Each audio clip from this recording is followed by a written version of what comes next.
Hello friends, welcome to Kalyani சுலகம். இன்றைக்கி ரொம்ப சிறப்பான நாள், ரம்ஜான் தினம் இல்லைங்களா?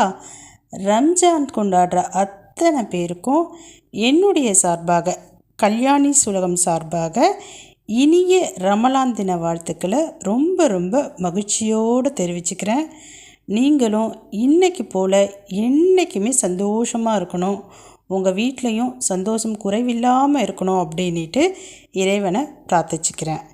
இன்றைக்கி வீடியோ போகிறதுக்கு முன்னாடி நம்ம சேனலை இன்னும் சப்ஸ்கிரைப் பண்ணாமல் பார்த்துட்டு இருந்தீங்கன்னா தயவு செஞ்சு சப்ஸ்கிரைப் பண்ணிக்கிங்க. கூடவே இருக்கக்கூடிய பெல் ஐக்கானை ப்ரெஸ் பண்ணி அதில் ஆல் ஆப்ஷனை கிளிக் பண்ணிக்கிங்க. மறக்காமல் லைக் அண்ட் ஷேர் பண்ணி நம்ம சேனலுக்கு சப்போர்ட் பண்ணுங்கள். இன்றைக்கி வீடியோக்குள்ளே போகலாம் வாங்க. இன்றைக்கி என்ன சமையல்னு சொல்லிட்டு பார்க்குறீங்களா? கண்டிப்பாக எந்த சமையலுமே கிடையாதுங்க. நான் சமையல் பண்ண பாத்திரத்துலேருந்து ஒரு துளி பருக்க கூட குறையவே இல்லை, அப்படியே இருக்குது. ஏன்னா இன்றைக்கி காலையில் இருந்தே எனக்கு பார்த்திங்கன்னா ஸ்வீட்ஸு, டேட்ஸு, பாயாசம், பிரியாணின்னு சொல்லிட்டு வந்த வண்ணம் இருந்து கொண்டே இருக்கிறது. எங்கள் வீட்டில் இன்றைக்கி திக்கு முக்காடிட்டோம் எல்லாருமே. 4 பேருக்கும் போதுன்ற அளவுக்கு பிரியாணியை நல்லா கட்டுன்னு கட்டிட்டோங்க. எல்லா வகையான பிரியாணியுமே பார்த்திங்கன்னா சாப்பிட்டாச்சு. நான் செஞ்சு சாப்பிடலைங்க.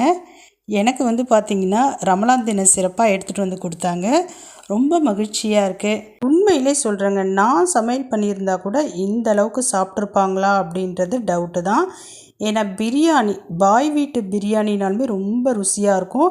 இன்றைக்கி வந்திருக்கக்கூடிய எல்லா பிரியாணியும் பாய் வீட்டு சைட்லேருந்து வந்திருக்கக்கூடிய பிரியாணி தான். அதனால் ரொம்பவே ருசித்து சாப்பிட்டாங்கங்க. என்கிட்ட என் வீட்டுக்கார் கேட்டுக்கிட்டே சாப்பிட்றாரு, இந்த மாதிரி நெக்ஸ்ட் டைம் நீ செய்ய அப்படின்னு சொல்லிட்டு. நானும் ட்ரை பண்ணுறேங்க அப்படின்னு சொல்லிட்டு சொன்னேன். கூடவே ஒரு வார்த்தை சொன்னேன், நம்மலாம் என்ன தான் ட்ரை பண்ணாலும் அவங்க சைட்லேருந்து செய்கிற மாதிரி கண்டிப்பாக நம்மளால் செய்யவே முடியாதுங்க அப்படின்னு சொல்லிட்டு சொன்னேன். ஏன்னா அந்த அளவுக்கு டேஸ்ட்டு ரொம்ப சூப்பராக இருந்தது. அதாவது அவங்க கொண்டு வந்த இந்த ஒரு ஐட்டமுமே ரொம்ப நல்லா இருந்தது. அந்த சீரக சம்பா ரைஸ் பிரியாணி ரொம்ப சூப்பராக இருந்தது. அதே மாதிரி சிக்கன் பிரியாணி, அடுத்ததாக பார்த்திங்கன்னா mutton biryani, basmati rice mutton biryani எல்லாமே ரொம்ப நல்லா இருந்தது. அதுக்கு சைட் டிஷ்ஷாக கொண்டு வந்திருந்த அந்த கத்தரிக்காய் ப்ளஸ் ஆனியன் ரைத்தா இதெல்லாமும் ரொம்ப நல்லா இருந்தது. ஸ்வீட்ஸ், எல்லா ஸ்வீட்ஸுமே பார்த்திங்கன்னா ரொம்ப சூப்பராக இருந்தது. அந்த பாயாசம்லாம் பார்த்திங்கன்னா அவ்வளோ ருசியாக இருந்தது. எப்படி தான் செய்வாங்களோ தெரியல. நான் போய் அவங்க கையில் கற்றுக்க போகிறேன். ஒரு நாளும் ஒருத்தர் வீட்டில் போயிட்டு சொல்லிக் கொடுங்க அப்படின்னு சொல்லிட்டு கேட்டு கற்றுக்கிட்டு நான் ரெசிபி போட போகிறேன். ரொம்ப சூப்பராக இருந்ததுங்க. எல்லா ஐட்டமுமே ரொம்ப நல்லா இருந்தது.